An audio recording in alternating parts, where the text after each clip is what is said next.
امام صاحب جماعت میں فرض نماز پڑھا کر سلام پھیر کر کلمہ شریف پڑھنا چاہیے یا نہیں؟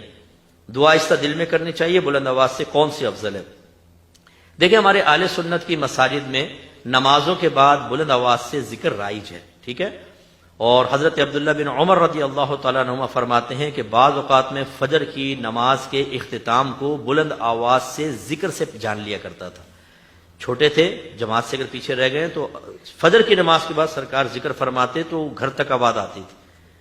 تو اس کا مطلب ہے کہ اس زمانے میں بھی رائج تھا، لیکن آپ یہ کہہ سکتے ہیں کہ وہ تمام صحابہ وقت پہ حاضر ہوتے تھے اور سارے کے سارے نماز سے فارغ ہوتے تھے۔ اب ہمارے یہاں یہ ہوتا ہے کہ سلام پھیرتے امام صاحب، جتنے بیٹھے ہوتے ہیں اتنی صفیں کھڑی ہو جاتی ہیں اپنی نماز پڑھنے کے لیے۔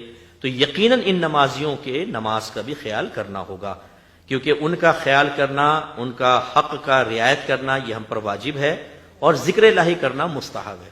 اب ہم بھی ضد میں آ جاتے ہیں بعض اوقات کہ مستحب پورا کرنا ہی کرنا ہے، اور کوئی بولے تو بولتے تم بد مذہب ہو۔ یہ صحیح نہیں ہوتی چیز، اپنے سنی بھی بیچارہ نماز بھول جاتا ہے بعض اوقات۔ تو میں یہ نہیں کہتا ہوں اس کو ختم کر دیں، بلکہ میں کہتا ہوں ذرا پست آواز میں کریں۔ اور جو سنیوں کی مسجد میں ہوتے ہیں، سنی حضرات ہوتے ہیں، وہ عادی ہو چکے ہوتے ہیں۔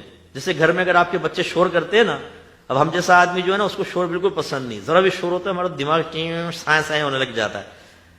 اور بعض گھروں میں بچے اتنا شور مچاتے ہیں اور ابا گہری نیند سو رہا ہوتا ہے، خراٹے لے رہا ہوتا ہے، میں حیرت زدہ ہو جاتا ہوں۔ اس کا مطلب ہے جب آدمی عادی ہو جاتا ہے نا اس کو کوئی پرابلم نہیں ہوتی۔